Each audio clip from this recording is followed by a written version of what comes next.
Hey y'all, Lee Robinson here. I'm just making a short video for a friend of mine who was just told that he has less than a 50% chance of living 5 more years. And this guy is only like 40 years old and he's highly intelligent. He's always been a beast of a man, really strong and athletic. He's highly intelligent. He's always been really active. So that's probably a little surprising. So I want to address a few things to him and perhaps to a few others. About 10 years ago, I was kind of given some similar news. They told me basically don't walk fast. It turned out they were like, oops, you can go do whatever you want. They changed their mind. They looked at me a little bit better and they're like, you can go do whatever you want. We made a mistake. But regardless, even if we live to be 100, life's going to pass us by too fast. Okay? So, I certainly wish my friend to live to be 100. I wish him a long, prosperous, healthy life. But no matter how long we live, there's a few things that we need to figure out before our time's over. And so with that said, let's look at a few things. One, what do we know? I know the law of gravity exists. This is something I know for a fact. No matter how many times I drop it, it's going to fall. Okay? That's something I know. Isaac Newton proved that many years ago. All right. We know that the laws of thermodynamics exist. The laws of conservation of energy and mass exist. These are some basic laws. And from after we get these basic laws, we can then formulate some basic principles of beliefs. Now, from there, we start to formulate opinions. Now, notice I said that my friend was told that he has less than a 50% chance of living 5 more years. Chance. 50% chance of living 5 more years. Not a fact, but a percentage. So, based off of these, off the data, he has to make decisions that will impact his life. This is true for all of us, okay? And I certainly wish him to live to be 100. But regardless of whether it be him or me or any of us, every day we make decisions that impact our life that's based off of percentages. And one of the percentages and things that we based our life on is, what is the meaning of all this anyway? If I live to be 100 and there is no creator, then what is the meaning of all this? I wake up every day. How am I here? What am I? What is my body composed of? I'm like 75%, 80% water, whatever the exact number is. I've got carbon in me. I've got hydrogen in me. I've got oxygen in me. I've got calcium in me. I've got potassium and iron and zinc and blah, blah, blah, nitrogen and it's all these other chemicals in me. But yet none of those chemicals care to be here. None of those chemicals care to be here, but yet I do. Why do I care to be here? Where does that desire to be here come from? Why do I choose to be? I think, therefore I am. All right? And this goes back to Rene Descartes. Skepticism, the greatest branch of science that may have ever existed. Skepticism says question everything. I think, therefore I am. What am I, though? I know I exist, but what am I? Well, to know what I am, I must know a little bit about not only my body, but where does my body come from? Well, what is DNA? Well, DNA is a language. That language tells my body how to act, how to function, and how to behave. It tells me how to digest food and how to grow. It gives me the desire to reproduce. It gives me the drives. That probably relates a little bit to my friend because he's a K9 trainer and he knows what drives are. And these things that are part of my instincts, it tells my body to heal, to preserve itself. But yet water doesn't preserve itself. Water just exists. But yet if that chemical molecule breaks apart and goes apart, so be it. It doesn't care. It doesn't adjust. You throw a stick in the river, it just goes downstream. You throw me in the river, I'm going to swim back to the shore. I respond to the environment.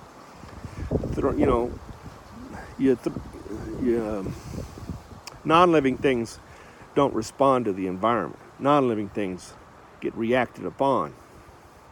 Living things react to. There's a difference. This is a leaf that came from a tree, but it gets blown by the wind. It's dead now. It's fallen off of a tree. It gets blown by the wind, pushed by the wind.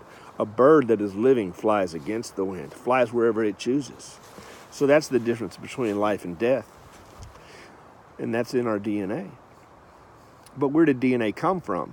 Those directions that tell my cells what to do. That's a language. It tells my cells what to do. Language. If I write you a message, those words can't create themselves. If you go to the moon, if you're an atheist and you go to the moon, or go to, let's say, some place that we've never been before, where there's never been any intelligent life, not even a robot. You go to, let's say, Jupiter or Venus, and it's written in the sand, hello, how are you? You're not going to tell me that you don't believe there's never been any intelligent life there. If it's written in the sand, hello, how are you? You know there has been intelligent life because there's language written in the sand, hello, how are you? Well, in your cells, there is language, DNA, that tells your cells what to do. And that language was written by a creator. That creator tells you what to do. And if you tell me that you don't believe DNA is a language, then you don't understand the laws of thermodynamics, because it is a language. Now, next, I recommend that you look up John Lennox. John Lennox is one of the greatest debaters on creationism, and he's taken on the top atheists in the world. He went to the same university as Stephen Hawking. Stephen Hawking stole the idea of the Big Bang Theory from Genesis chapter 1, verse 2. What does the Big Bang Theory say? The Big Bang Theory says that the entire universe came from a singularity that exploded. Now you might say, well, that's not what Genesis 1:2 says. It is exactly what it says if you actually learn to read it. What is a singularity? A singularity is a place that is so small you can't measure it. It's a single point in space. There's 4 dimensions in space-time. Space-time has 4 dimensions: latitude, longitude, altitude, and time. You take away any one of those 4 dimensions and nothing exists. If I hold this stick up, this little skinny stick that's really small, if I take away all of its thickness so it's infinitely thin, it would disappear. I'm no longer holding it. Yes, you saw me drop it. But I can't say I'm holding it now if it was infinitely thin, because if it was infinitely thin and had 0 thickness, it would disappear in space and time. Its length would now be 0 as well. If it had 0 thickness, it would have 0 length. Because once one dimension disappears, all 4 dimensions disappear. Latitude, longitude, altitude, and time are all part of the universe. And a singularity is a black hole where nothing can exist. It's called a singularity because it has one single point. And everything in the universe, they say, came from that single point. They say it was formless, had no shape. Well, Genesis 1:2 says it was formless. And Genesis 1:2 says it was void. Why is it called void? And that's because everything in the entire universe could go in it. It was empty. You could not fill it up. No matter how much you put in there, it was always empty. It would suck everything in and suck everything in. And also, why is it called a black hole? Because darkness was up on the face of it. And that's exactly what Genesis 1:2 says. Well, and then in the next verse, God said, let there be light. Boom, there's your Big Bang. Okay, so Stephen Hawking, in all his genius, was not very genius. He was just a thief that pulled the wool over the creationist's eye, over the evolutionist's and the atheist's eye, that was looking for a way to be deceived by the name of science without really understanding what they were claiming. There's a lot of people that are really highly intelligent that have made the mistake of trusting man. You cannot trust man, unfortunately. There's a lot of men out there that really just have a big chip on their shoulder when it comes to God. And because they have a big chip on their shoulder, they want to mislead others. Stephen Hawking, when he tried to use this deception, he ran into a roadblock. And that roadblock was he now had to come up with a way under the laws of physics, to explain how things could escape the black hole, because not even light can escape a black hole. So for the universe to expand, which shows the creation, because when the universe is expanding, if you rewind time, it goes back to a single point. Well, if it goes back to a single point, that shows that the universe has a creation point. Well, if it had a creation point, the universe is getting bigger. Well, that means it had to come out. Well, if it came out of the black hole, Stephen Hawking had to explain, how did it come out of the black hole? Well, of course, nothing can escape a black hole, not even light. So the way that he did this was he said that things teleported out of a black hole because they can't fly out. Nothing can go faster than light. You can't fly out. And of course, you can't teleport. That would violate the laws of conservation of energy. That would mean something in matter. That would mean something would have to disappear in one location and reappear in another. And that's what he said, and he called those things virtual particles. He said you have a positive particle in one spot, a negative particle in another spot, and which means there's space inside of a black hole because they're not in the same spot. That doesn't make any sense. So they're at two different places, but when they touch each other, they annihilate each other and then reappear at another point in the universe, which that doesn't even fit, because that doesn't explain the expansion of the universe. Because if they flew out of the universe, the universe wouldn't be growing. It would be statically full grown, already full size in their final destination. So they just make this crap up as they go. And throw your faith away at the end of the day. So you can think that creationism is crazy, and I understand if you do, because it is a little bit hard to believe, because the evidence may be a little lacking in some areas, but it's not as hard as the lacking evidence of the Big Bang Theory. All right, that evidence is completely lacking. Next, also, what reward do you have in the idea of the Big Bang Theory and evolution without a creator? When you're over, it's over. You don't leave an impact. And you might think, well, I do leave an impact with my kids in the world. Your kids in the world are going to be gone if there is no creator. They're going to fade away too. And so is everybody else. It's going to all fade away, and there is no point in any of this, because it's eventually from dust we were made, and dust we will all return, and there's no point in any of this, because even evolution, which is the desire to preserve DNA, cannot even obtain its ultimate goal, because ultimately even evolution fails, because all of it will fail unless there's a creator.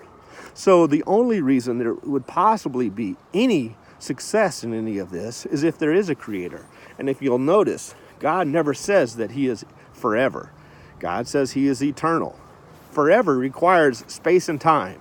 Forever means there's 4 dimensions: latitude, longitude, altitude, and time. Forever requires you to travel and keep going and going. God doesn't say that. God says he is eternal, which means he has no space and no time, because there's no beginning or end. He exists without space or without time. He is the Alpha and the Omega. 100 years is as a day, and a day is as 100 years. There is no space. There is no time. That's why there is no beginning to God. And that's the likeness of our creation to God's existence. When we were made in his image, not because of our body, but because of our spirit. Our spirit is eternal upon our death here in this universe. We will then enter the realm of heaven, and we will become an eternal being in his likeness. All right? So, let's see. What else did I may have forgotten? If you fail to understand any of this stuff, and I went kind of fast, because it may be a little testing for some people to watch this, because this video is catered to the atheist view. Now, some people may say, well, how can you have faith in this? Look, you don't have faith without evidence, all right? Faith does not mean blind faith. I know that I have faith that my dogs will protect my family, because there's evidence that my dogs have already provided for me. I have faith that my wife is loyal to me. I have faith that when I get in my truck and turn the key, it's going to crank. That doesn't mean that I know for a fact. It just means there's evidence for that based off of the relationship that I've had with those things in the past. The things that I know for a fact are my past experiences. And those past experiences allow me to have faith on what will occur in the future. And then I also know for a fact the laws of physics, the things that dictate what happens in this universe. And I use those laws of physics to predict the likelihood of what will probably happen with my future and what is the most possible explanation for my existence. And then I have to ask, if two things are equal in likelihood, which one should I bet on? I should bet on the one with the most reward. All right? But I actually don't think that atheism is as likely as creationism, because the idea that a Big Bang theory, which has to violate the conservation of matter, because things have to teleport out of a black hole, and language, DNA, would have to create itself, that doesn't seem very likely. It seems more likely to me that there's a creator that created DNA, that created my existence, and that there's more things out there that I don't understand that created my existence. That when I look in a mirror, I understand that even though I'm made of physical matter that does not have a desire to be, that I do have a desire to be, and that desire to be is not from my physical matter, but from a spiritual being that I feel. That even though I don't understand it, it seems more likely to me. And this one offers me great reward. I'm betting on this one. So, anyway, then we can also look at the Bible and see some other things that we know for a fact. For example, almost every major historian does not question whether Jesus existed. They question if he was who he says he was. Not that he existed. They pretty much believe, yeah, he existed. It's just whether he was who he said he was. All right. Another thing, they also believe he was crucified. There's no doubt. And they also believe that tomb was empty. But did he resurrect? They also believe he was seen. Or at least somebody that they thought was him was seen. They also know that there was over 5,000 documents of ancient text of the New Testament. Now, I'm not talking about versions that were written recently, like the King James Version. I'm talking about old texts that were written within, a few decades after his death. And there's not even another ancient document that even comes close to that. All right? We're talking about decades after his death. And we also know that there's many other religions that have very similar doctrines. And when you find other religions or other versions of a story that's very similar in a court case, that doesn't weaken a court case, that strengthens a court case. We also know that there's seashells on top of the Mount Everest, which means the earth was probably flooded because seashells like shallow water. And that's the highest point on the planet. We also know the Grand Canyon shows that the erosion of the water in the Colorado River meant the water had to flow up the mountain, which doesn't happen. You can't have water flow up a mountain. That's impossible unless the whole mountain is underwater and the water flew over the mountain. Well, then you could have water, of course, making erosion patterns that go up the mountain on one side. That would make sense if the whole mountain was underwater, but wow, that's a lot of water. And of course, in the Bible, they talked about 5,000 years ago, all the land was in one place where the people were when they tried to build the Tower to the Heavens in Babylon. But what? That's crazy. That meant all the land was in one place. Wait a minute. We have satellites that have taken images of the planet, and they showed that the continents did fit together, and they call that Pangea. How would they have known that 5,000 years ago unless it really happened? Or they had divine knowledge. So, the evidence is there if you go to look for it. But the question is, do you want to look for it? Or would you rather live your life selfishly to do what you want to do for temporary reward? Or are you willing to sometimes say, maybe there is something bigger out there and I don't understand it? But my goal in life is to try to understand it. Because I know that I am more than just water. So with that said, y'all have a blessed day, and I hope that God blesses you with an open heart and that you find what it is that you're looking for. Take care.